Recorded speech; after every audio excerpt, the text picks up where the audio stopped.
Hey guys, and welcome back to my ongoing Stormlight and Cosmere review and discussion series. In this video today, we will be addressing Words of Radiance. For me, that book is split into two, as all my copies are, and I have all four of the books now over on my shelf. But they're split in two, so it's actually 8 books that I have on my shelf. And right now I have only read, I'll do my customary unnecessary zoom in, where I try and get you to actually read what is on the book. There you can see it's part 1, so I do have part 2 here as well. We'll do the customary unnecessary zoom in. So like I did last time for Wave Kings, I'm going to split this video down the middle, with the first half being just about the first half of the book, and the second half being about the rest of it, once I do eventually read that. For now, I'm going to get into part 1 of Words of Radiance, which, to clarify, finishes, I believe, at chapter 51. We get chapter 51 as where Adeline goes out to meet Eshonai. But we'll get to that. I'm going to start from the beginning. So, spoilers up to chapter 51 of Words of Radiance for now, and a bit later on will be spoilers for the full book. Let's not waste any more time, we'll get straight on into it, and I'm going to start off with Shallan and Jasnah, because it's Jasnah's point of view that we get in the prologue, and we get to see the assassination night where the Parshendi and the Alethi were making a peace contract, but Gavilar was assassinated. We get to see that again, but from Jasnah's point of view. And we don't learn too much about the assassination here. What we do learn is that that night was her first experience entering Shadesmar, which we learn to be the place with all the glass spheres and the weird sun where Shallan visited in the previous book when she did her soul casting thing. So the place where soul casting is done, it turns out to be the place where Spren are from, or at least where their minds are stored in a cognitive realm. I don't know, it's confusing. Anyway, this is our first introduction to Shadesmar as a concrete concept, and as Jasnah begins to experience her soul casting coming into fruition for the first time. And we see that her and her father have different motives, and there's some weird retconning around Elhokar, where he apparently has a wife and a kid now. Don't remember that being mentioned at all in book 1, but cool. I guess my prediction really from that is that he's going to die soon, because why give him an heir to be a contest to the throne unless it's going to be relevant? It sort of felt sandwiched in there in a too convenient way to create a plot line, which hasn't happened yet, but I'm thinking in the second half of the book, maybe Elhokar goes down. Regardless, we find out Elhokar has a wife and child, and Jasnah doesn't trust her, so she may have had her assassinated. Don't know if it was for any due cause or not. We don't actually get to learn too much more about Jasnah this book, and it's sort of going into it, you feel like she's going to be a main character, but quite early on, after her and Shallan leave Cabranthium and begin to make their way via ship to the Shattered Plains, they're on this ship for a while, and they're contacting with the Colin family on the Shattered Plains, and so Jasnah sets up a betrothal between Shallan and Adeline, which... okay? Apparently that's the thing, like, they just do arranged marriages. I guess that's the thing in a lot of fantasy worlds, so it makes sense. Adeline's a bit of a ladies' man, so he's gonna have trouble settling down, in my initial thoughts. Though that we then see a lot through his perspective, him thinking that he wants it to be just made easy for him, and so he can just settle down and not have to worry about making one woman unhappy by doing something wrong. So he thinks it might be an easier alternative. Not sure how that's going to turn out just yet. Anyway, the betrothal gets set up shortly before Jasnah is murdered.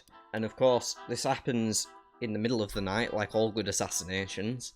Some guys who were picked up from a little port And she's back on the ship with the same Thalens that she was on the ship in the start of book 1.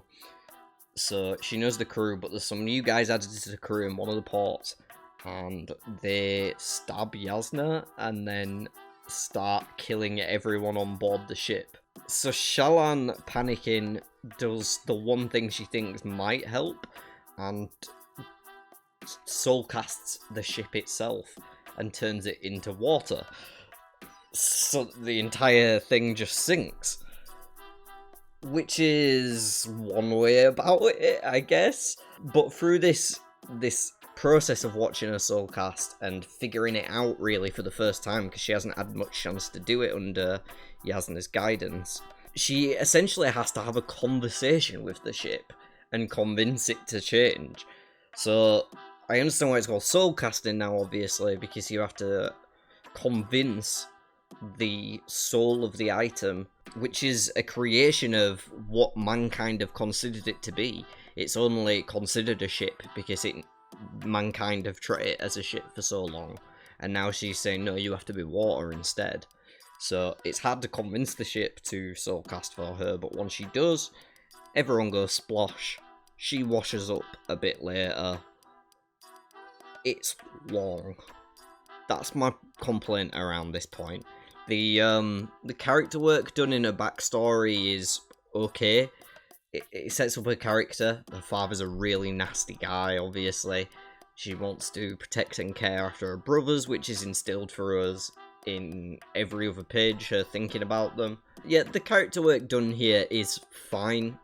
It's not breaking any ground, I don't think, that I haven't seen before. But stories don't always have to do that. They don't have to give you something fresh. She feels a bit archetypal at the minute to me as the girl with daddy issues. And that's like... I don't know how great that is, but it is what it is. Regardless, Shallan ends up washed up on shore in the Frostlands and is very cold, and has a conversation with a stick that she tries to convince to be a fire. And he's like, no, I am a stick! I am a stick! I am stick. And then she's like, but what if this, and this, that would make... And he thinks about it for a sec. I am stick. Pretty funny moment.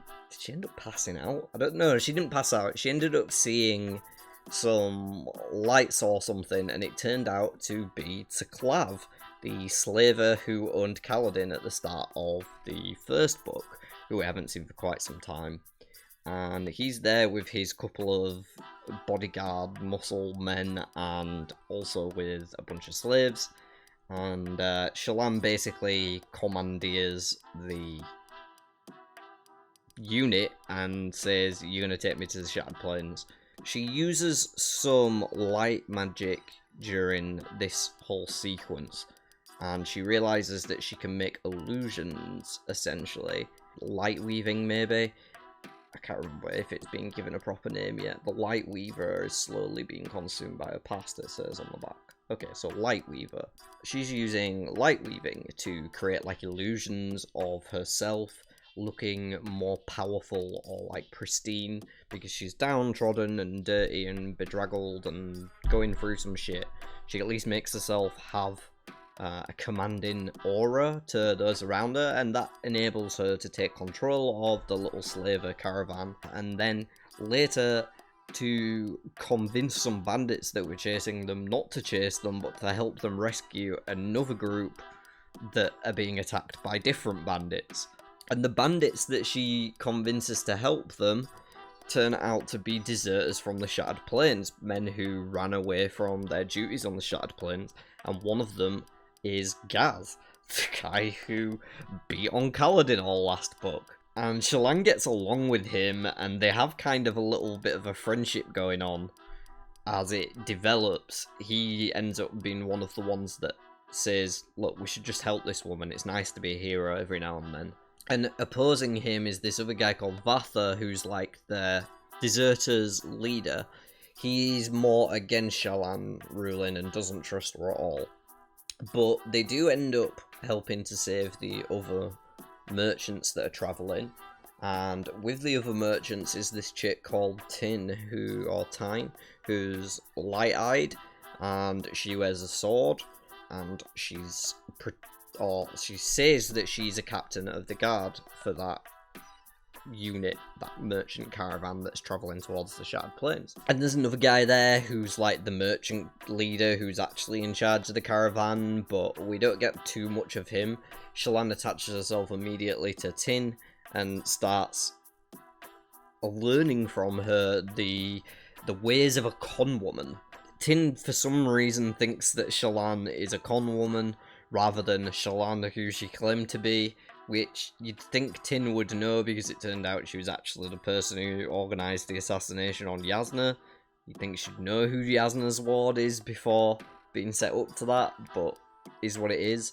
Anyway, Tin's a con woman, and she starts training, basically taking on Shallan as her new apprentice, and trying to get involved on whatever job she thinks Shallan is going to do, blackmail or honey trapping or whatever, when she gets to the Shattered Plains. So Tin has ways to talk to the rest of the area, like she has a span read communication that she can use, and they're using that to try and find some information, but Shallan gave too much real information that blows her cover as a con woman, because Tin is able to identify her as the actual Shallan. So that turns into a sudden confrontation where Tin attacks her and is like, shit, you were part of that retinue? I was meant to assassinate them. I gotta finish the job now and leave no witnesses. And Shallan distracts her with some light weaving. She makes an illusion of herself doing something threatening, holding a sword maybe, something basically just to distract the other woman for long enough so that she can summon her shard blade. And she does that and then kills her. Some of the other followers of the camp come in and see it and like, oh fuck, you're a shard blade wielder? What? So they all go a bit nuts, and she tells them to keep quiet about it as much as possible and takes over the whole retinue and says, look, you're my people now, these slaves are mine. Clav, you can fuck off. Your slaves are mine now. I'm gonna free them eventually. I'm gonna make sure that they work off the debt. So, bye! Cheers for the help.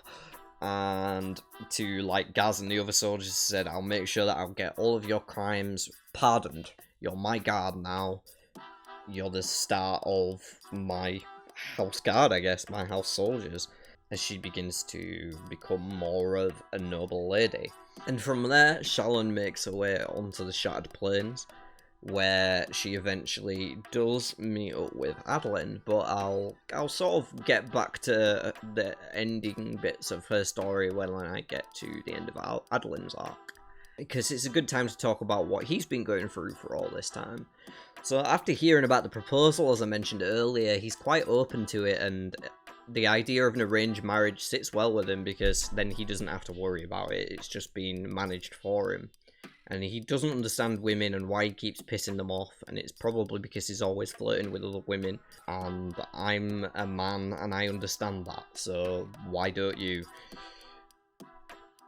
Dumb character trait that I never get, but like, you know why. You know why they're pissed at you. Don't pretend you don't know why they're pissed at you. Anyway, I guess he's a bit of a spoiled brat, like Kaladin sees him, essentially. And I don't mind Adeline. I think he's a cool character. I think he doesn't have the right sense of perspectives in order to line up his morality correctly, and honestly to just effectively deal with a situation. His perspective is too narrow. It's too focused on this world that he's been brought up in and ingrained in, and he doesn't have any concept of what the people around him lives are like, or how he should act just in a normal situation. But overall, he doesn't get too much development. My prediction in the first video of him basically dueling his way up to Sadeas turns out to be pretty much bang on what happens. So far I think he's only had 2 duels in this, but they're picking up more now. It's taken him some time to convince the other duelists to actually wager their shards against him. And this is part of Dalinar's plan to, like, try and reunite the Alethi and restore the Knights Radiant. There's a meeting near the beginning of the book where Dalinar, his father, and basically king, but not king. There's King Elhokar, and then there's Dalinar, who basically is in control of everything and runs shit and just advises Elhokar, the dummy, who's just paranoid all the time. And essentially, in this meeting, Dalinar says to his family and the new captain of his guard, Kaladin, is in the room, I'm going to restore the Night's Radiant. I'm going to bring it back. And Kaladin's just there like, oh shit, because he knows that he is essentially destined to be one of the Night's Radiant, but he doesn't want to tell Dalinar because he's scared that the Light Eyes will take his surge binding power away from him as they took everything else. Which is a realistic fear to have, I think, for him. Regardless, the plan from Dalinar to get a better unification of the High Princes and nobility under King Elhokar is to take all their shards from them by winning them in duels with Adolin. He figures there's a decent percentage of the opposition, the other camp, so to speak, which is spearheaded by Sadeas, who abandoned Dalinar and Adolin in the previous book. There's enough on his side that if he takes enough of their shards from them, then they can just have monopoly of all the shard blades, and then they'll be able to control the war efforts. Dalinar is also a Prince of War at this point, so he has command of the war efforts. However, the other High Princes are beginning to renounce the power of the king, essentially, and claim that it doesn't matter to them anymore. They don't care about what the king says anymore. And everyone knows that it's more what Dalinar's saying than what the king's saying. But that's the plan for Adolin anyway. He's meant to duel and win shards off people. He wins a blade and a plate, which go to Renarin. And Renarin starts training himself as a shard blade user, but he's not very good. He also decides to become a part of Bridge 4, but we'll skip back to that a little bit later. Adolin's dueling up until the point where Shallan comes along, and then he spends some time wooing her, and they do seem to hit it off a bit more than he would with any other woman that he came across, you know?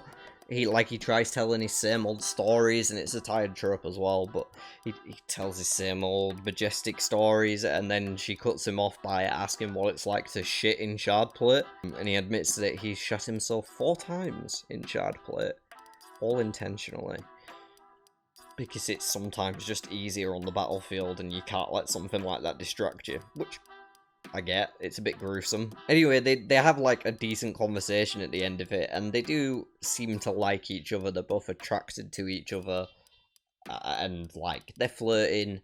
However, Shallan seems to be flirting just as much with Kaladin through the guise of dissing each other. They have this gigantic diss war when they first meet, and then they look at each other at the end, and it's like you can sense the implied sexual tension that Brandon's trying to hide, but it's so not hidden.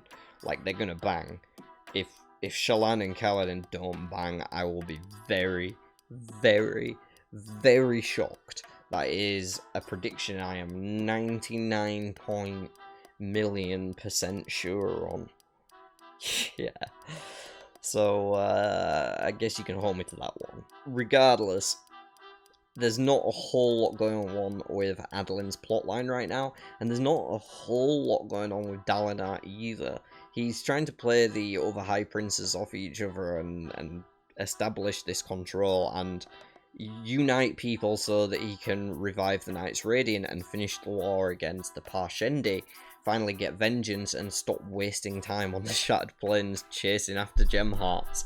And that's basically Dalinar's story throughout the whole opening section of this book, is just political maneuverings, and he doesn't do much else. Kaladin spends a lot of this first opening half just training. He's trying to figure out his surge binding powers still, and Sigzil is helping to do various tests.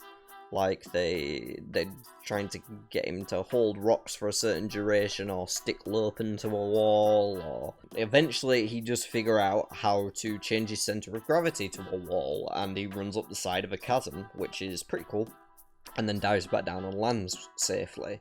So he's beginning to figure that out, and part of the reason why he begins to figure that out is because he has an encounter with Seth, the Assassin in White, who we know at the end of the last book was sent after Dalinar to assassinate him, and he has been assassinating rulers and leaders all over the world of Roshar, causing chaos as he goes, so they're expecting him.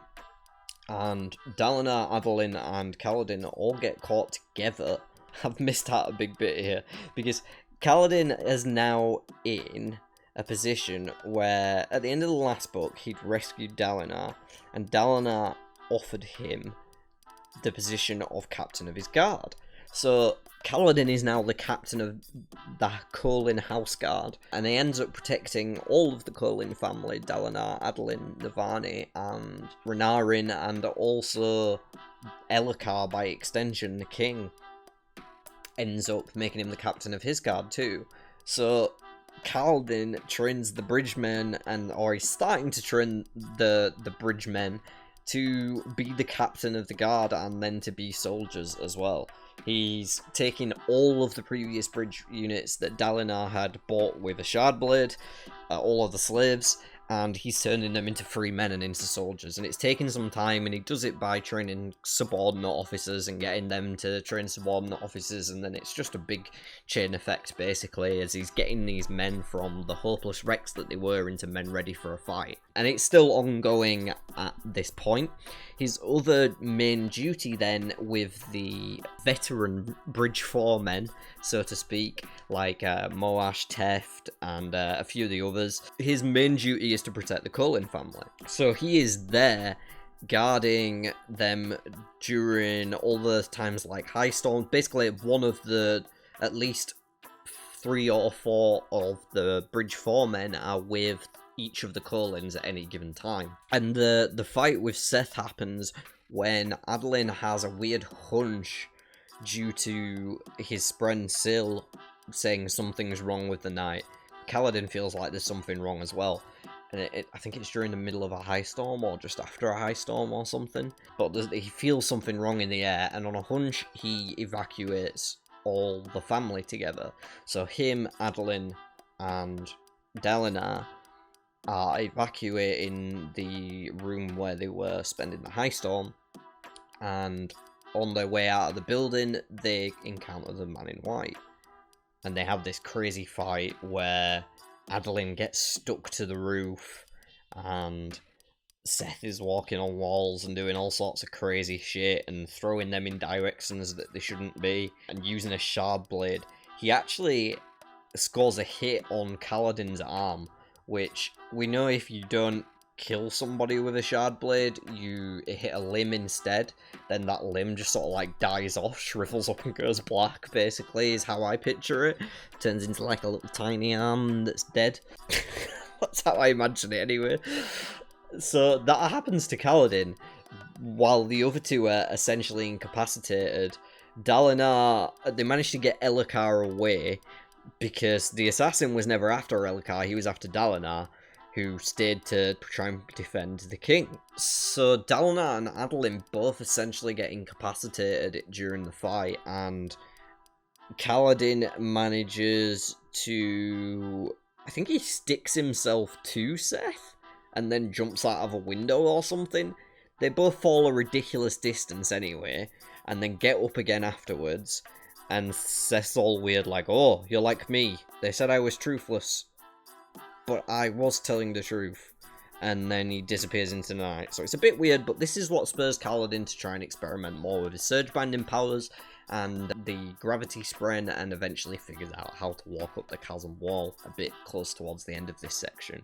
As I mentioned as well, Renarin decides to join Bridge 4. He asks Kaladin if he can be a member of the team, and he says, I'll do all the work, I'll do whatever you tell me.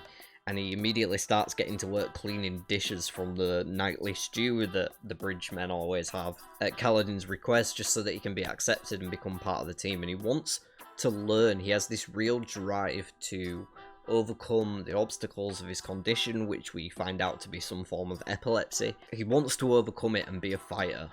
Despite the odds, he's desperate to prove that he can be as effective as his father and his brother, because he doesn't think he'll fit in otherwise. At least that's how I read into it. And the epileptic seizures themselves, we don't actually witness one, I don't think, in this book so far, but there is a moment on the battlefield where he goes all vacant, and that seems to be what it's like a lot. He describes it as he goes vacant for a time, and then he has some pain in his side. So I have a potential theory that Renarin could be using some kind of surge binding. It could be an experience similar to what Shallan experiences and what Yasna experiences when they go into Shadesmar, and they sort of leave their body for a while and they're in that other cognitive realm. So I'm wondering if Renarin could be visiting an alternate realm like Shadesmar, the Land of the Spren, during that time when he's going vacant, and it's not actually an epileptic condition or seizures, but it's related to his powers in some way. But I don't really have any solid ground for that theory yet, other than it kind of lines up with what Shallan and Yasna experienced. At some point during this time, Kaladin also learns how to ride a horse, and he begins training with Zahil, an ardent sword master, or master of blade, whatever they call it, who is a bit moody, but agrees to train Kaladin against fighting against a Shardblade. So he learns to ride a horse, and he starts learning to fight against Shardblade, so all this is suggesting that he's basically, like, learning all the things that the Light-Eyed people do.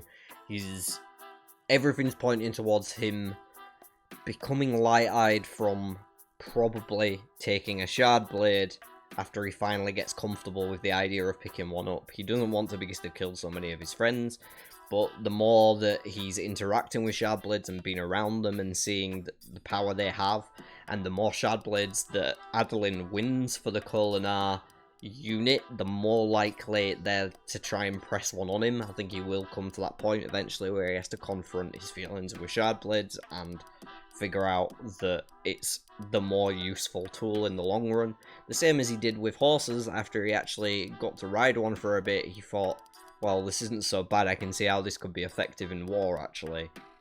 I think the same thing will happen with a Shardblade. Other than that, we get some minor developments from the other Bridge 4 characters. Moash turns out to be behind an assassination attempt on Elhokar, where the balcony outside Elhokar's room, where he likes to go and stand after a storm, that like collapsed as he was leaning onto it. And it turns out it was cut by a Shardblade, and somebody from the inside, they figured out, had let a rope down for the Shardblade user, who may or may not be part of the Ghostbloods, to come up and cut the balcony and make it look like an accident. But this attempt doesn't work anyway, and Moash later introduces Kaladin to the people who were behind it, and they have this conversation in the back of a pub. So yeah, there's a bit of development with Moash there, and we find out that his beef is with the king himself, because his king killed his grandparents who raised him and brought him up, simply because his grandparents were in business competition with a Light Eyes couple that Elhokar knew. So he's got major beef with the king and wants to kill him, and he's allied with this group of people that want to kill Elhokar because they think Dalinar should be the actual king, but he won't take control while Elhokar's still alive. And I can't figure out if that organisation is the same organisation that Shallan gets involved with that were sent in the assassins after her, or if it's different. I haven't had enough chance to line those two groups up next to each other yet and analyse them individually. They appear a bit different to me. These appear like an amateur version of the Ghostbloods to me. And the Ghostbloods I didn't really mention, but they were the assassins that were sent on the ship that Tin was a part of as well, to kill Yasna. And they're the same people that were after Shallan's father's Soulcaster, and that her brother was involved in the past, her older brother Helloran, who left to join the Ghostbloods from what I can tell. And they're this weird secret organisation that must be headed by Taravangian. We haven't seen any of Taravangian in this book, but he must be like the head of the Ghostbloods, or at least an important member high up in their structure, because they appear to be the same people who are behind Seth, at least from what I can tell or imagine. I don't know if I'm making connections there that aren't actually there, or if I'm spot on. Either way, the Ghostbloods are becoming more of a prominent faction in this story now, as their presence spreads and as they get more kills on their list, essentially. And the Ghostbloods are actually currently trying to infiltrate, I think, Amaram. Either Amaram or Sedeus, I can't remember, but they've asked Shallan to infiltrate that person's rooms and find some information, thinking that she is Tin's apprentice, not knowing Tin is actually dead and Shallan just took the span reed and everything. So that's sort of where the Ghostbloods tie into things. Oh, and one of the other developments we get in the bridge crew is the addition of some new Herdazian members. Some of Lopen's cousins appear, and they slowly filter in, and more, like, at first one of them appears, and it's this guy called Punio. And it turns out that Herdazians all look familiar, apparently. So if they leave once a year, go to the homeland for a bit, and then come back, nobody remembers who they were. So he deserted from another army like a year ago, and then came back, and he's like, this time, I came here. And Kaladin's a bit skeptical at first, but he's like, okay, just pretend you were part of Bridge 4 from the start then, yeah? And Punio just goes, Bridge 4! And then just whenever we come back to the campfire with the stew and everything, Kaladin notices one or two more Herdazian cousins and, like, looks them over and they just go, Bridge 4! It's awesome. Love the Herdazians. I imagine they're going to become, like, staple members of the team. And Lopen will end up commanding his own unit, one-armed or not. That'd be cool. But we'll see if it becomes anything, or if it's just like a joke as it goes forward. Either way, love the Herdazian enthusiasm. One thing I forgot to mention, actually, during the fight with Seth and the Shardblade, so Kaladin gets his arm wounded, as I did say, but he actually somehow manages to heal it using his Surge Binding powers. And we've seen Shallan heal as well, and we also see another guy heal who ended up dying. He was in the middle of an interlude. He just randomly popped up, healed somebody with a spren, and then died. And as we see more people Surge Binding from their perspectives, we learn that Kaladin isn't the only one with a sentient spren. Shallan is as well, and she has this little spren called Pattern, who's like a weird black mass of lines and shapes that moves oddly between things and likes puzzles and lies. So I'm wondering if Kaladin is both one of the gravity people, the Windrunner. I'm wondering if he's both a Windrunner and a Lightweaver, because it appears that each of the Radiant characters have 2 powers each. 2 adjacent powers. There's like 10 powers, and they're in a circle, and each one has 2 adjacent powers that you could have paired with it. So it all fits together in a ring. And I don't understand what all of those powers are yet, but I'm wondering if Kaladin could be Windrunner and Lightweaver, because he manages to heal as well.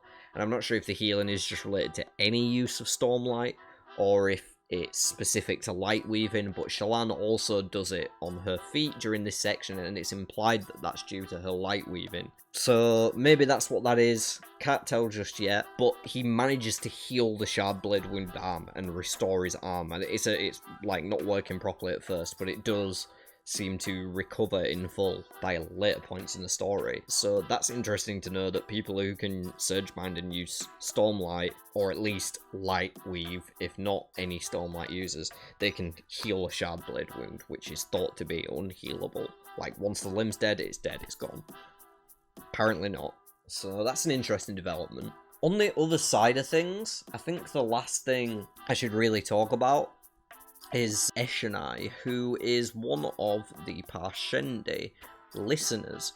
So we actually get their name for themselves. They don't call themselves the Parshendi, they call themselves the listeners, and that's because they are always singing to one harmony or another.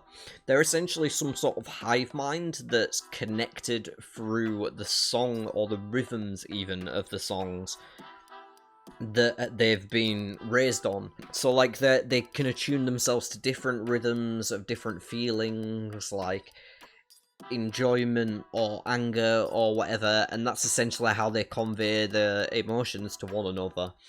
We also learn through some of Eshonai's point of views, and we don't get many of these because they're only really in the interludes between parts. But we also learn from Eshonai's point of views about the different forms that the Parshendi have, and it turns out that they have the ability to go out into a high storm and embrace a certain emotion or something, maybe attuned to the right song, and use a spren captured in a gem to turn their form into something else. So they don't have many forms at the minute. They've got like a worker form that they use for farmers and builders and shit like that, and it makes them kind of dumb and just do what they're told, but efficient workers. They've got slave form, which is what the majority of the Parshmen around the world are assumably in. Either that or they're in dull form. I can't tell. And dull form's the worst because you cut off from the song, so they all hate that. They don't use it because they can't hear the rhythms anymore. When they're in dull form, they basically just turn into like zombies. So that could be what the Parshmen are. It's either that or slave form, I can't tell, but I imagine it's slave form, which is different from dull form. So maybe they're waiting to wake up when the opportunity's right. Just walking away could ruin society who's not prepared for it because they're used to such common slaves everywhere. It could just cripple the inner workings of the society if all the Parshmen suddenly stop being their slaves. So we'll have to see where that goes. But in addition to work form, slave form, and dull form, they have war form, which is what the majority of the warriors are made of. The type that gets the rock skin around them and the carapace helmet type thing. That's war form, and that's what we know most of the Parshendi as. But Eshonai and her sister are trying to figure out more of the forms, and they're trying to figure out art form by getting people to do art even though they're no good at it. Or there's nimble form as well, which is speedy rather than strong, essentially. And just to clarify, Eshonai is the Parshendi Shardbearer that fought Dalinar, I think twice even, maybe, in the last book, and was often seen watching over the fights from an adjacent plateau. Full Shardbearer, and she's a woman, not a man, who, whenever we see her through other people's points of view, Dalinar or Adolin fighting against her, they describe him as a he, so immediately you think it's a he as well, until you get the first point of view with her and find out it's a woman. And her and her sister are trying to discover a new power, a new form, but they're worried that it might be related to their gods, which they're all very scared of. So the Parshendi are all scared of their gods, so I'm guessing their god is Odium, which may or may not be the Almighty. Either way, they definitely don't want their gods to return, and that turns out to be the reason why they assassinated King Gavilar in the first place, because apparently he somehow had a plan to bring them back. Maybe the gods of the Radiance that they don't want to be brought back. Interesting. Well, I think I have rambled long enough on this section anyway, and covered pretty much everything that I wanted to. So I'm going to move on to part 2. I'll see you in just a moment. It's time for part 2. Welcome back anyway, guys. I have been reading the rest of Words of Radiance. It took me a few days to finish off, and buckle in, because I have a lot more to say in the second half than I did in the first, and I feel like I spoke for long enough in the first, to be honest, so this might take a while. But I am going to pick up with Eshonai. I believe I finished on her last time, and I don't have too much to say, plus covering her allows me to set the context for the other people's stories for the rest of the book. So I think that makes perfect sense. I'm going to start with Eshonai, and of course I have the book here. So Eshonai and her sister are still pursuing this storm form, and they essentially stage a coup against the Listener Council. I can't remember what they're called, the 5 maybe, but there is 5 of them. There's one from each previous form, and Eshonai and her sister both turned to storm form, and they've picked up some new abilities from the process. They don't entirely have a full control over them yet, but Eshonai believes that she will be able to summon a storm if they get enough people into storm form. So they stage a coup, basically, to turn the entire population to storm form, and take over the war attempt against the Alethi, essentially. In addition to the newfound strength, agility, and lightning-based abilities, or storm-based abilities, Eshonai has also started hearing new rhythms, different rhythms that they didn't have access to before, or that they couldn't hear before, and more hate-filled distortions of rhythms that they previously had, replacing the old rhythms. So essentially changing the personality of anyone in storm form to be really aggressive and hateful. And also there, I think it's peace or something. If they try and tune into peace, then they just hear screaming. So they can't be at peace, basically. They're always torn at war, like a storm, I guess. Never at peace, yeah, that makes sense.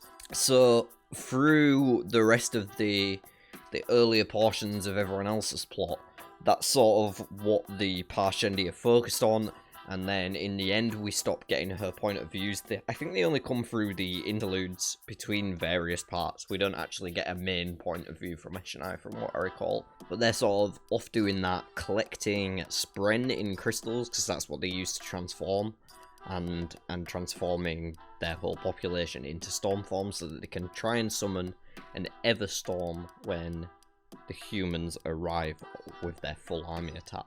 So while this is going on, we've got a few different storylines happening in the Shattered Plains war camp, and we are all in the same place now. We don't diverge to other cities or locations for the rest of the book, other than a couple of interludes here and there. We are predominantly in the Shattered Plains and the war camps there. And Shallan has arrived now. She's settled in at Sabarial's home. I don't think I mentioned him in the last part, but he's just a noble who doesn't really care too much about the war, and he's setting up a long-term economy instead so that he can profit off the other people caring about the war. He's quite a smart guy, but plays to be the dumb fool, and he seems to be an honourable or nice guy, at least. He takes in Shallan with particularly no reason other than he says it pissed off Dalinar or confused Dalinar. So Sabarial's cool, and he does come back like a bit, but so far none of the High Princes, Bright Lords, none of them have really stood out to me aside from Sadeas. Yeah, there's a bunch of them. There's like Royan, and there's a couple of others as well. You hear lots of names mentioned, but they don't really have much character to me. There's some of the guards or the generals that get mentioned every now and then, but there's not much depth to those characters, so I don't know if they'll get expanded in future, if they'll have more important roles, or if they're just sort of throwaway characters that can die in any given scene, like Royan did in the end. We're all here in the camp now, and Shallan is beginning to try and infiltrate the Ghostbloods. She has the span read from Tin? I don't know how you say her name. Is it Tin or Tyne? She has the span read, and she's communicating with the Ghostbloods and organises a meeting with them. And she realises that she can draw disguises for herself. I don't think I mentioned this in the last bit, because I think it was new to this section.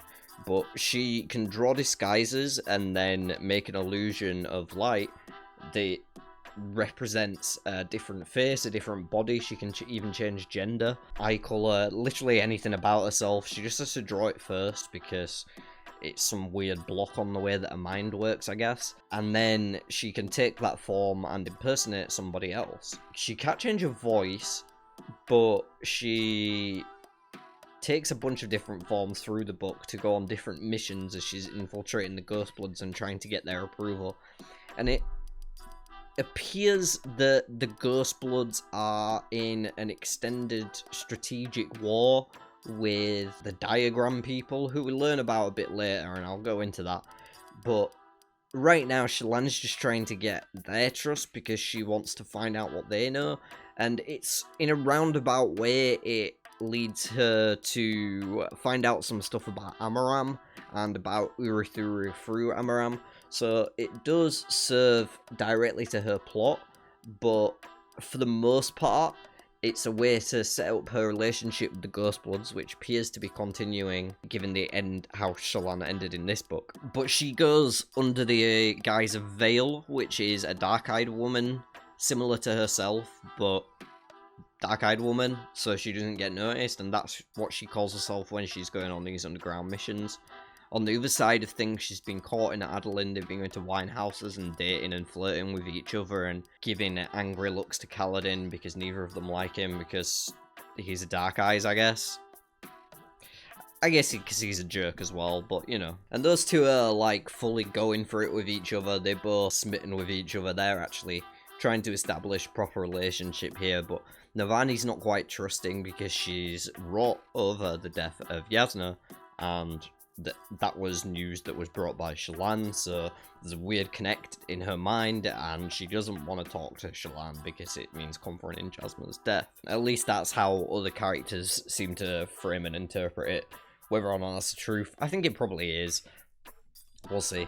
And Shallan continues to spend her downtime researching Uruthuru and the Shattered Plains. She tries to convince Adeline through this relationship to get her out onto the Shattered Plains, saying that if she can see a chasm fiend, she might be able to figure out how to breed them, as she thinks they might be running out, and they have been seeing less lately. So he like picks up on this and lets her in, and their romance builds a connection that bridges a lot of the stories together into one cohesive piece, because he helps her by taking her out onto the Shattered Plains, cutting open a rock, and it has something ancient inside of it, which means that it's not actually a rock, it's just creme covering an ancient thing, creme that's settled over time. And that sort of discovery, it leads them to finally understand that the Shattered Plains is the ruins of an ancient city itself. And Shallan manages to correlate this with a bunch of information that she got from sneaking around Amaram's place, because he had a bunch of maps, and there's one of a city called Stormseat, which is meant to have an Oath Gate in the middle of it, and she thinks this lines up with the pattern that the Shattered Plains makes, because when she's out on the plains, when they're going to see the chasm fiend that's been slain so that she can apparently study it, she discovers that the Shattered Plains itself is an unnatural pattern. It's like the sand on the sieve or whatever it was that Kabzal demonstrated in the first book. It's like a diagram pattern almost. It's mirrored in two different ways. And that becomes a way for them to line it up with the city of Stormseat, where the Oath Gate apparently is, which they believe to be a passage to Uruthuru that only the Knights Radiant can open. On the other hand, Adeline, whilst pursuing Shallan and his relationship there, is dueling and practicing for different duels and embarrassing other lords and taking their shards, and then begging other lords to duel against him and offering them multiple shards for him getting one off them, because that's how much it takes to actually get them to duel against him, because they're all pussies. Anyway, they eventually come up with a plan to do something magnificent enough that it impresses the king and makes him bestow a boon on Adeline, which he can then use to challenge Sadeas to a formal duel, and there's no way he can get out of it. So that's the plan, but accidentally Adeline tries to set up a 2 versus 1 duel, thinking he can take that and that'll be impressive enough. And he accidentally sets up a full disadvantage duel rather than a half disadvantage duel, because he's an idiot with his words, and apparently the words matter, which you'd think he'd have been taken into consideration while he was speaking them. So he agreed to fight as many people as the other guy wanted to bring, basically. So it turns out there's 4 shard bearers against him, and Elhokar does nothing because he is also a pussy, and Dalinar can't do anything because he doesn't have an Oathblade, at least not publicly at this point, although I don't think he has actually bonded it yet, because it's the week after when he goes into his sickness, so I don't think he has an Oathblade yet either. But he asks for the king's, and the king won't give him his, he won't intercede. So Renarin ends up coming out onto the pitch, making it 2v4, because Adeline's getting beat up, and then they 4 use Renarin as leverage to try and get Adolin to surrender, and it's all going crazy. And this duel is like one of the most epic parts in the middle half of this book. It was really cool. I wasn't really scared for anyone at any point. I was waiting for Kaladin to jump in and do some shit, and Kaladin did jump in and do some shit. He helped them win the fight, essentially. They managed, between the two of them and Renarin playing sort of distracting role, they managed to take out all the enemy shard bearers and win like 6 or 7 shards in one go. So the plan was successful. The king offers a boon to Adolin, and Adolin says, I want to duel Sadeas right here, right now, despite the fact that he's beat as fuck from the fight he just had. And Sadeas is already trying to leave. He's in the crowd like, shit, get me out of here, get me out of here. Everything's going to plan, it's about to happen, and then Kaladin steps forward as well and shouts, and I demand to be allowed to duel High Prince Amaram, who stole from me and murdered my friends. And I was like, yes, get it, yes, you should get to duel him too, why the fuck not? You participated, you helped. And then the king's like, kill him.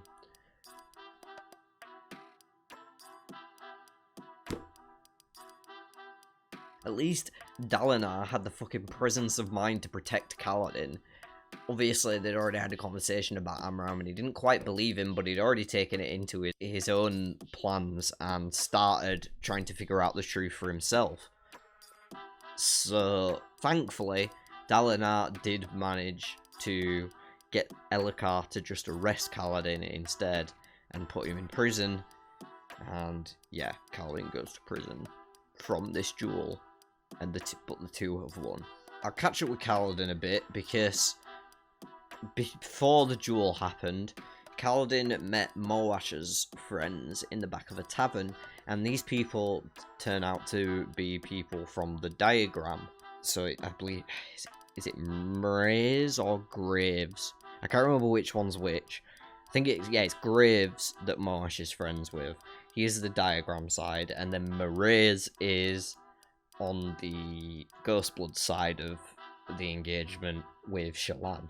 So Kaladin meets Moash's friends that he planned to assassinate the king with, because apparently he's the one who wants to assassinate the king, because the king murdered his grandparents.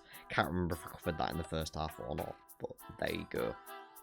And he says, no, God no, I know Elhokar's an idiot, but we're not going to kill him. We can't just kill him just because he's an idiot. And they kind of get through to him, but he sticks to his morals, mainly because Syl is nagging him to, and decides to protect Elhokar against Moash's people and tells Moash not to do anything about it. He also begins training with Zahil to defend against a Shardblade attack, and also to use them himself, although every time he's touched a Shardblade, he's hearing weird screams in his head, so that's not good. We'll later learn that this is the screams of the dead Spren that are trapped inside them, essentially. The Shardblades are dead Spren bound in that form, from what I can tell.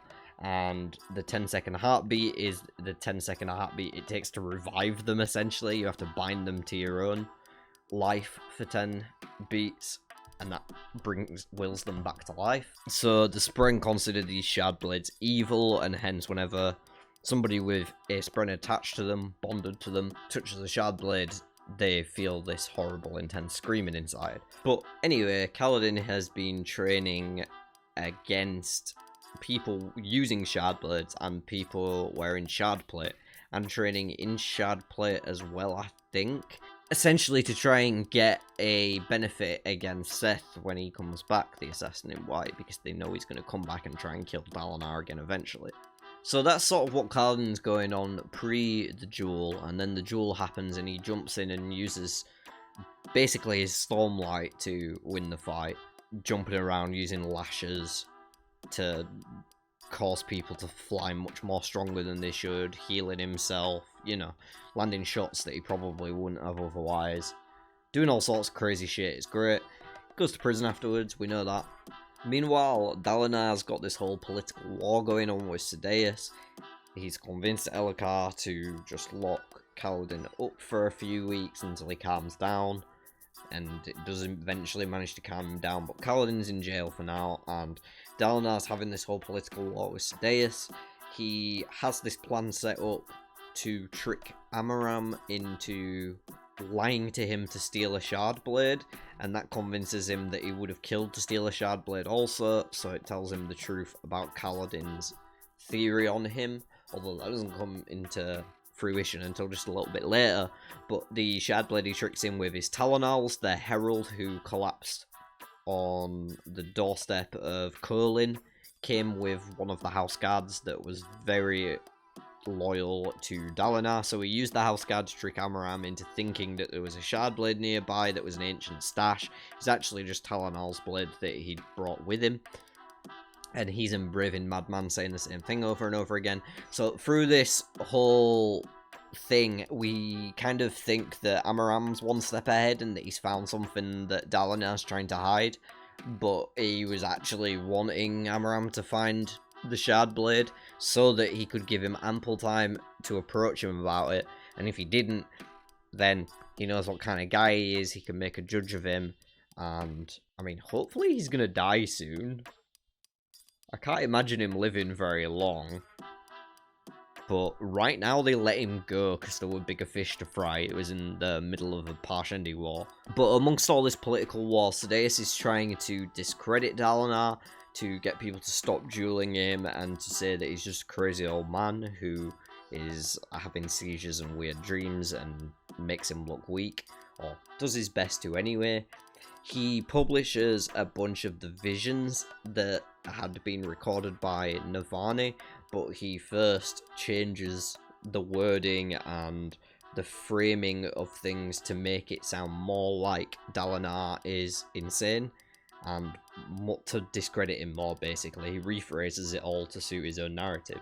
And when Kaladin came out of jail, him and Adolin bumped into each other, because Adolin had also been in jail. He decided that if Kaladin was going to suffer, he would suffer the same thing. They both fought, they both, to him, should have earned the same thing. And this is a moment where their relationship changes a bit. We see a mark of respect between the two for one another.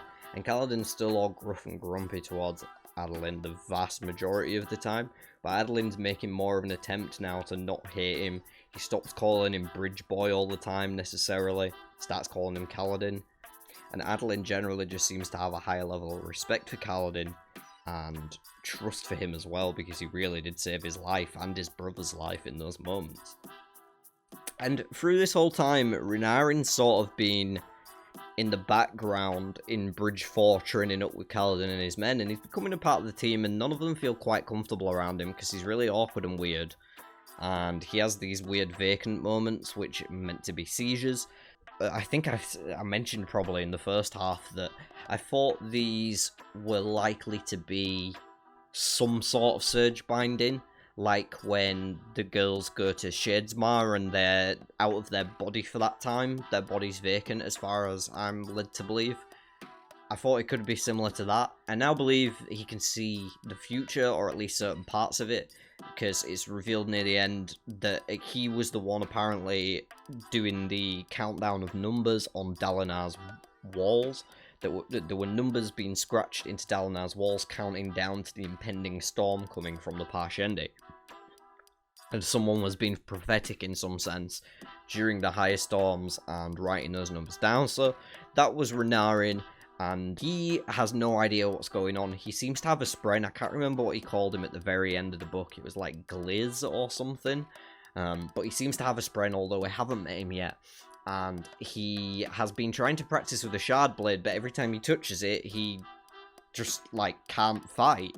And obviously that's because he's hearing these horrible screams inside his head, but he thinks he's the only one who hears the screams, so he doesn't want to tell anyone about it. It doesn't come out until the very end of the book. But Renarin is, in fact, one of the Knights Radiant himself. Moving on, we actually get to the main expedition onto the Shattered Plains in preparation for scouting the assault on the Parshendi.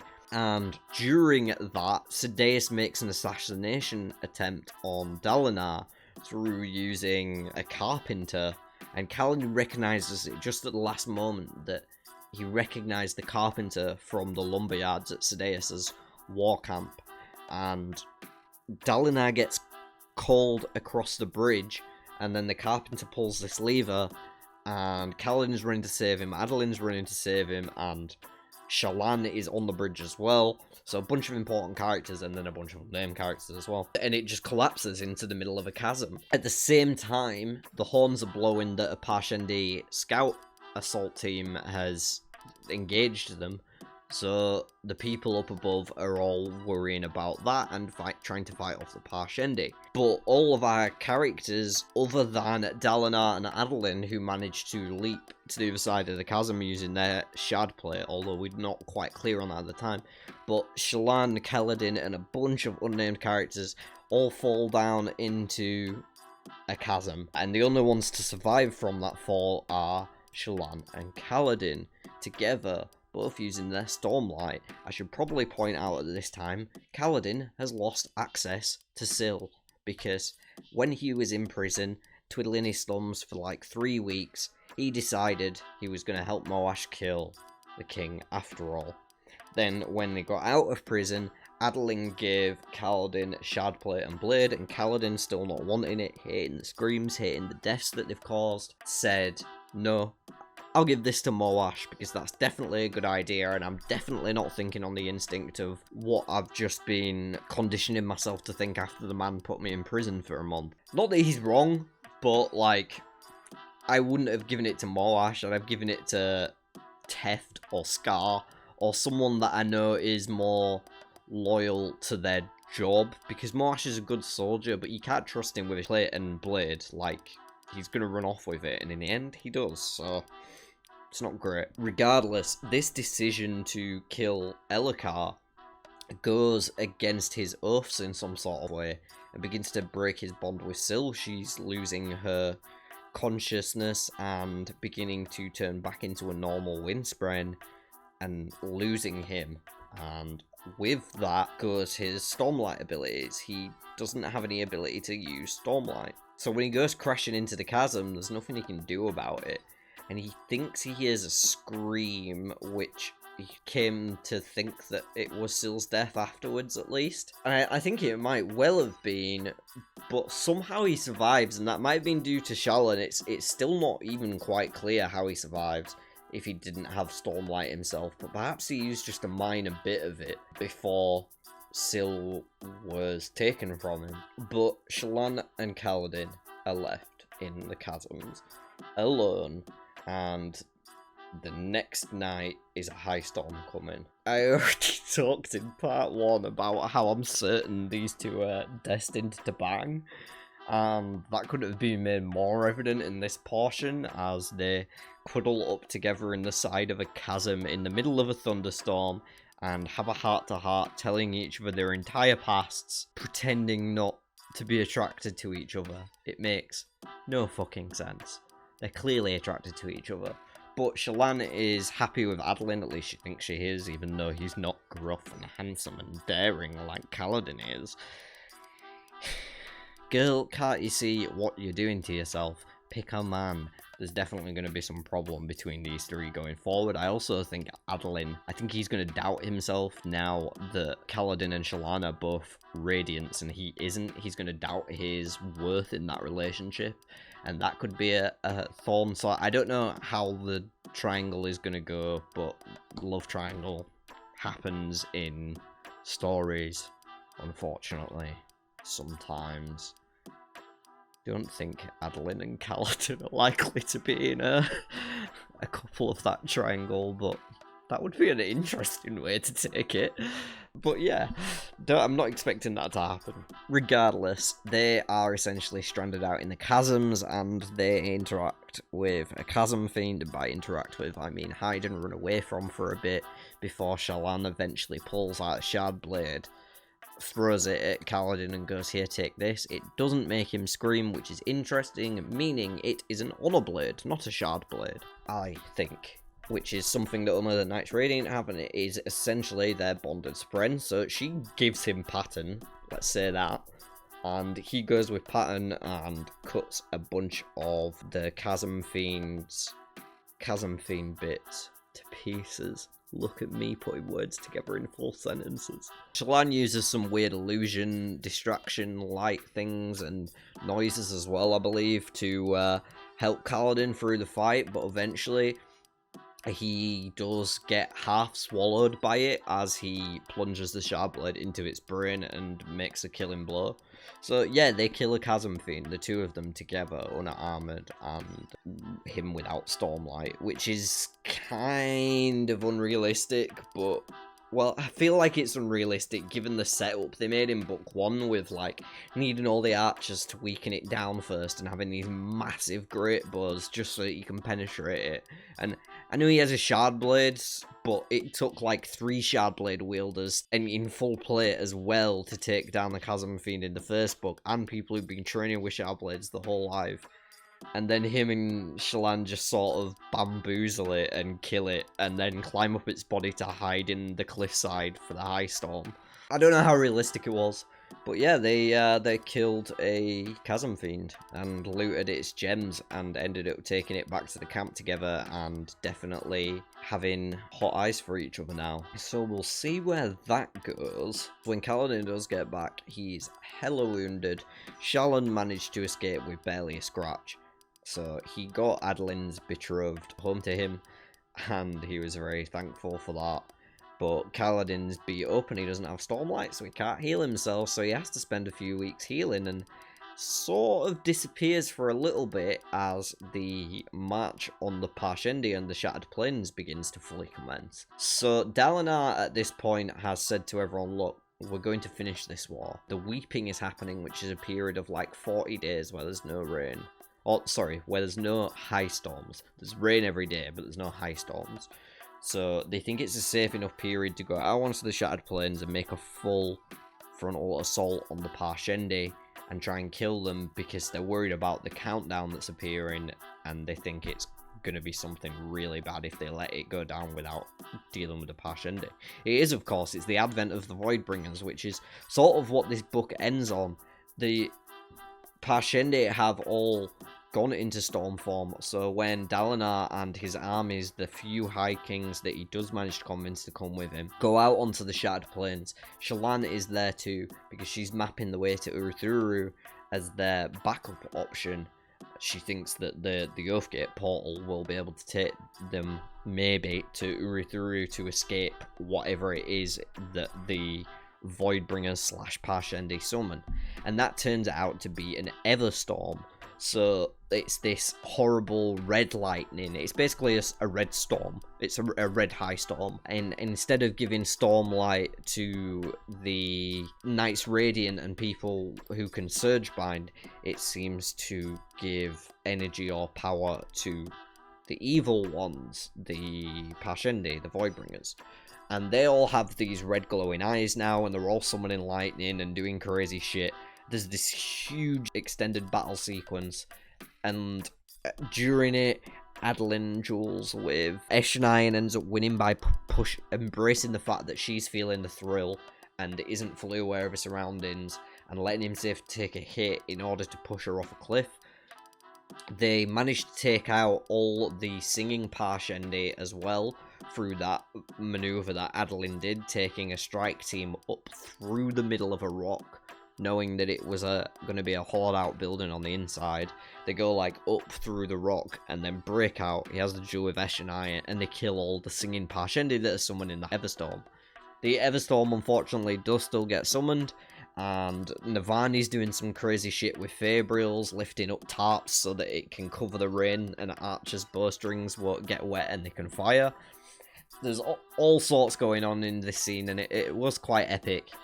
Towards the back half of it, though, it's now the fighting's over, the Parshendi are dead, but the Everstorm is coming, and it's coming from the opposite direction to the storms that normally come from the east. I believe the Everstorm's coming from the west.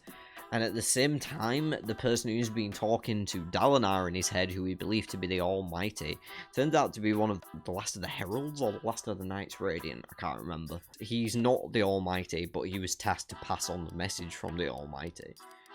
So that's essentially his purpose, and he's the Stormfather. And he's like, sorry, can't help you. I'm sorry you had to die this way, but the Everstorm's gonna fuck you up, so I'm gonna send a High Storm as well, and that will fuck everything up, and you can just start over. So there's a High Storm coming and an Everstorm coming from different directions, and there's another storm coming, a White Storm of Shardblade that is Seth Sonson Volano Arturo, whatever he's fucking called. He turns up to assassinate Dalinar again. Why does Seth turn up? I'll tell you why. Because Taravangian told him to. And let's catch up with Taravangian, because he's been away for a while. Haven't seen him since book 1. Like, near the end of the book, that big reveal happened, and didn't see much until, I think, part 4 of this book. Then during an interlude, we get this fascinating chapter with Taravangian, where he reveals the way that his brain works. He went to the Night Mother, the weird powerful Spren, who can give people gifts like boons, but she also curses them at the same time, and he asked for the capacity to save the world, and in return he got the ability, or not the ability, but every morning when he wakes up he has a different level of intelligence. So some days he is the most intelligent person on the planet, like Rick Sanchez level from Rick and Morty. He's like that much of a genius. And then other times he's just can't, like, dribbling in a corner and out of it, comatose pretty much. And depending on like what intelligence level he is when he wakes up, they make him take some tests to figure it out more accurately, and then depending on his results of the tests, his guard essentially decide whether the public are allowed to see him for that day or whether he's going to be locked in prison because he's too dumb to be seen. So that's what his life's like, and during the most epic, wondrous, intelligent moment he had, or day he had, he created this diagram that apparently mapped and predicted events for the future for like years and years in advance, and could help him to save the world, or at least he believes that to be the case. And this points him in a bunch of different directions, and the diagram's crazy, and I'm not going to go into it in full, but I did enjoy reading the diagram entries in the epigraphs of part 5. They were really cool, and I'm sure it's going to become a much more focal part of the story because we're getting more and more reference to other characters talking about the diagram as it goes on. And as I mentioned earlier, these are sort of, from what I believe to be the opposing faction to the Ghost Bloods. There seems to be these Ghost Bloods in one corner and the diagram in another corner, and then there's the Alethi sort of in the middle, and they're all fighting amongst each other, so each one of these is playing chess with the Alethi and the Voidbringers, kind of. I haven't figured out exactly how it all fits together yet. But the diagram are really cool, aside from the fact that they corrupt Moash, and I want Moash to be a good guy. Hoping he gets some sort of redemption arc. Not that he necessarily needs redemption, but he did run off with a Shardblade and play at the end after the assassination on Elhokar got fouled by Kaladin. We'll get back to that in just a second. In fact, we'll get to that right now. Kaladin and Elhokar, at some point while Kaladin was recovering, and the army's all marching off to war, so Elhokar's getting drunk because he's not being babysat by Dalinar anymore.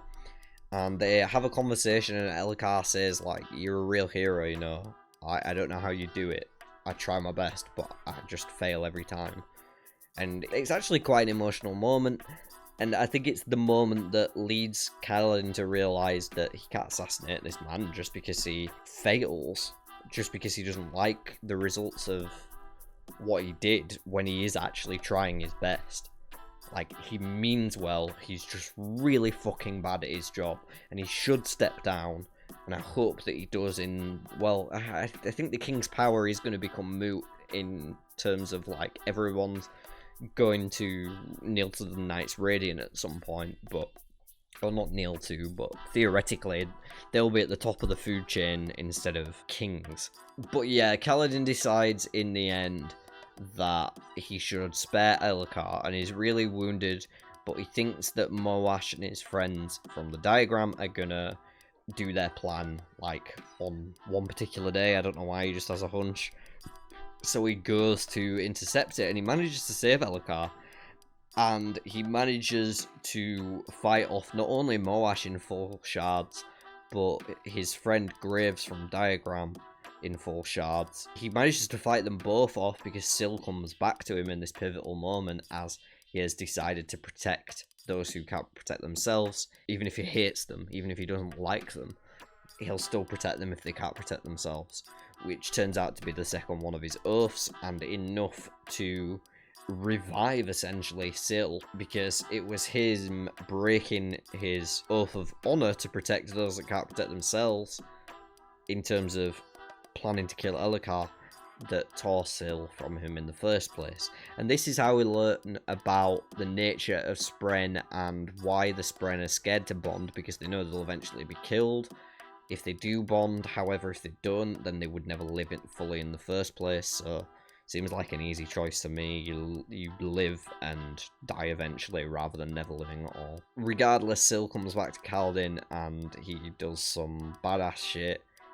Fights them both. Well, he doesn't fight them both off. He's actually getting pretty beat up by Moash, but he manages to heal himself, and Syl comes in, and I can't remember what she does. It just says like he explodes with Stormlight or something like that, and then the other two piss themselves and run off.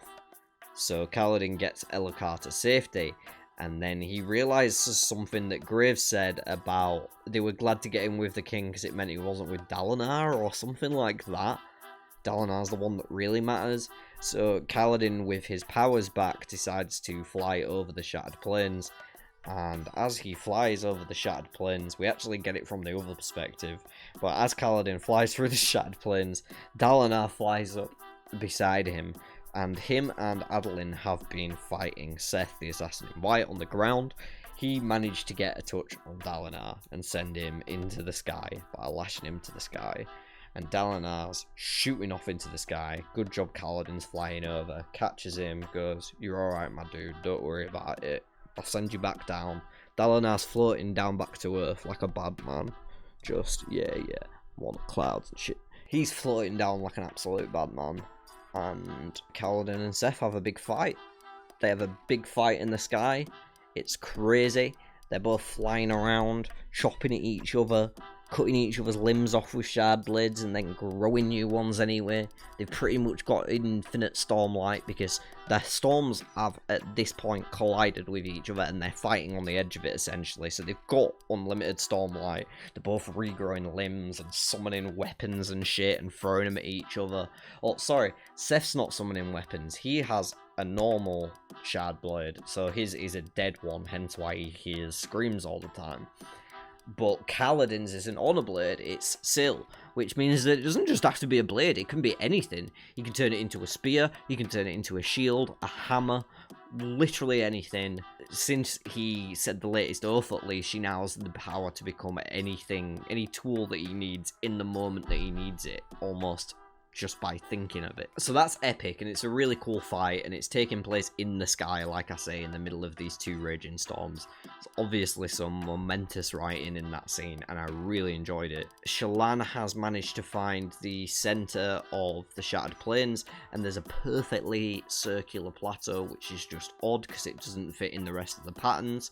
And it turns out this whole plateau is the portal itself, which I kind of thought it would be because they got all the armies onto the plateau and the whole plateau was pointed out to be perfectly circular so many times. It was like, oh, the whole thing's the portal. However, the keyhole is right in the center, in the middle of another piece of stone that they cut into and find this weird building inside of with loads of murals and a crazy, complicated linked Fabrial device that Shallan manages to power on using Stormlight. Then she puts her honor blade, the one she has from being a Radiant, into the keyhole, turns it.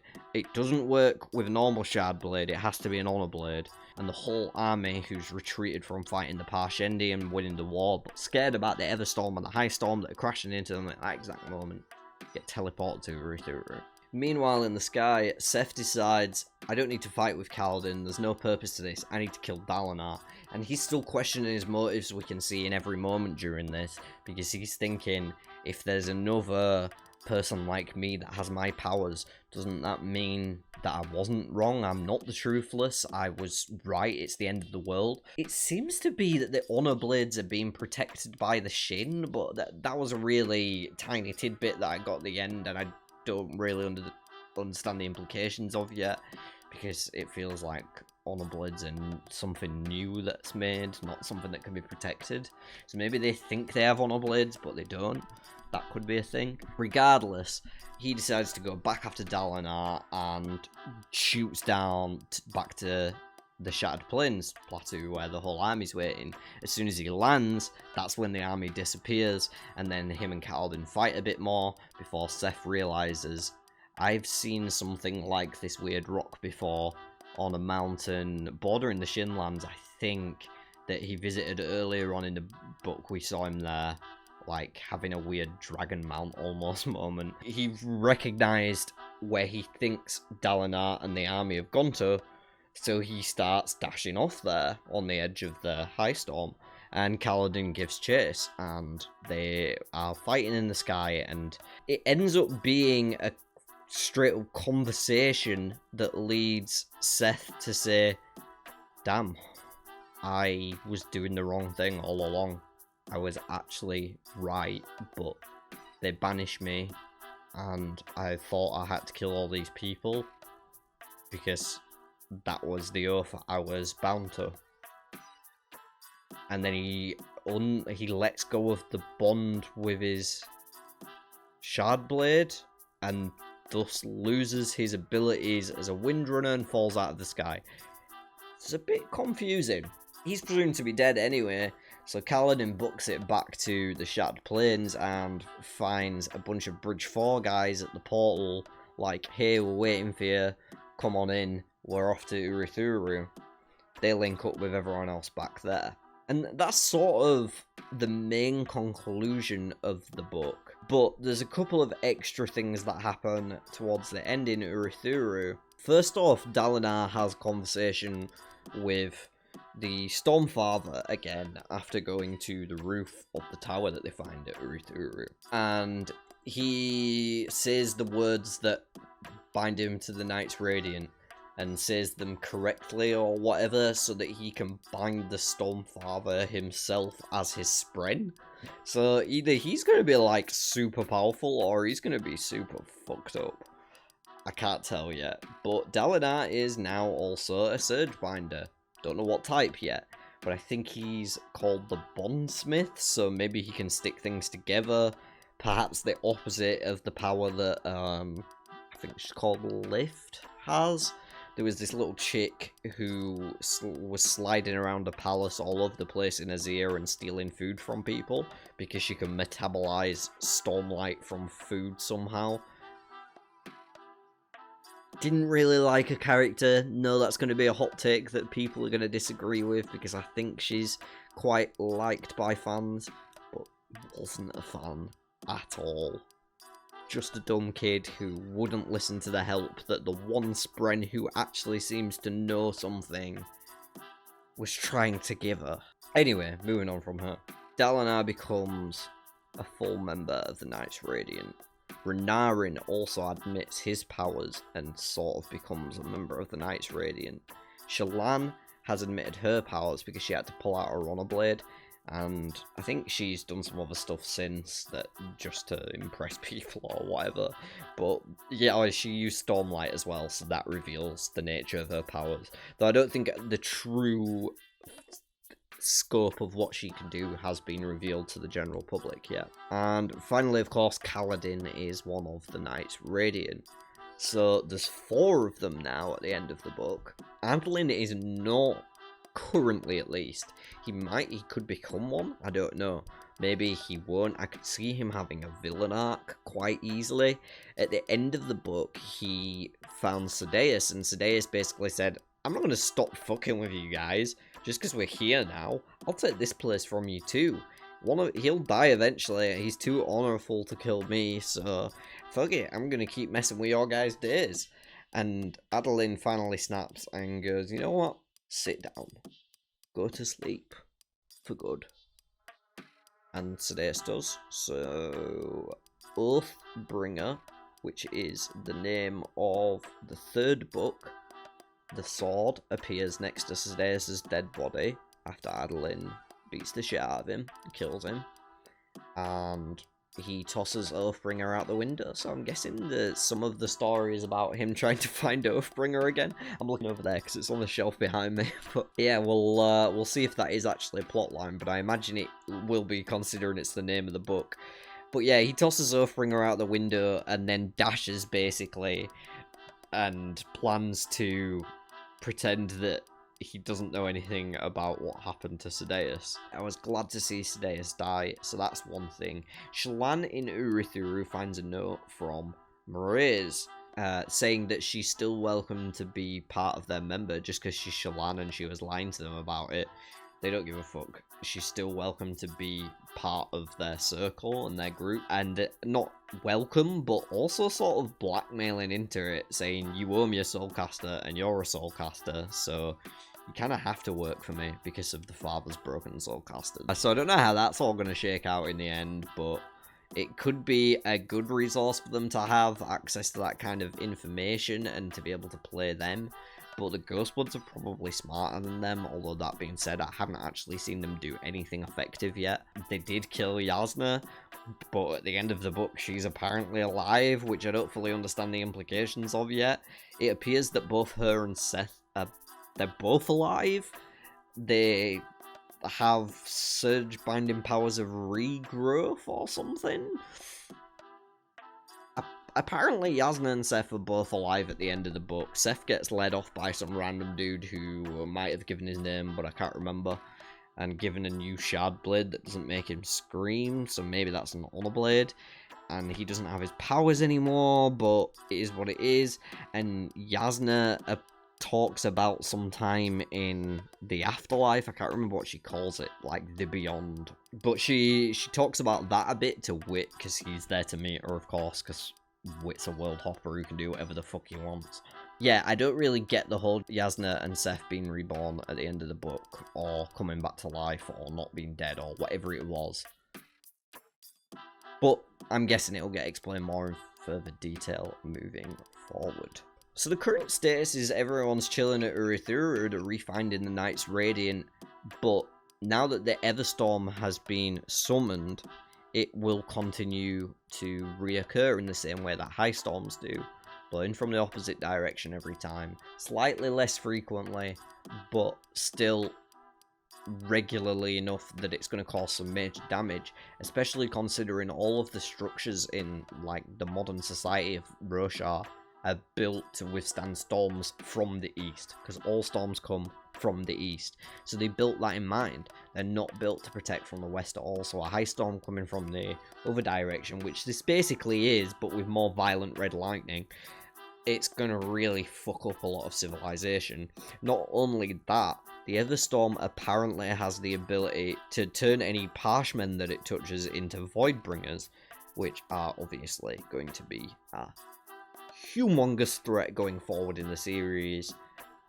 Probably the main villains, or armies of villains against our heroes. But I think that pretty much wraps things up for book 2. If you can't tell from how long I have been rambling and excitedly talking, I really love this book. It was probably like an 8.5. I don't think I can give it a 9 out of 10, but it's getting there. The first half of the book was slow, so I think I have to give it an 8. The first half I struggled with a lot more. The second part, this part here, was incredible. Every moment of it was gripping, and I just kept wanting to read the next page, and I tore through it in just a couple of days because it was that good. But the first half of the book did let it down a bit, so I think overall I'd rate this at like an 8 out of 10, so 4 out of 5 stars. That being said, I can't wait to get into Oathbringer Book 3. I'm going to start it pretty much as soon as I finish recording this video. So by the time you see this video, I will already be a bit of the way into it. Stay tuned for that next time, and make sure to check out content on the channel. If you're into Wheel of Time, I have a board game based on it called Third Age. I also make music based on Wheel of Time, and I may be making a bit of Stormlight music soon, but you'll have to keep an eye out for that one. Don't forget to subscribe to the channel, of course, leave a like on the video, and tell me in the comments what you thought of Words of Radiance. Was there anything that I missed in this discussion that you'd like to hear my comments on? I will keep an eye out for that one.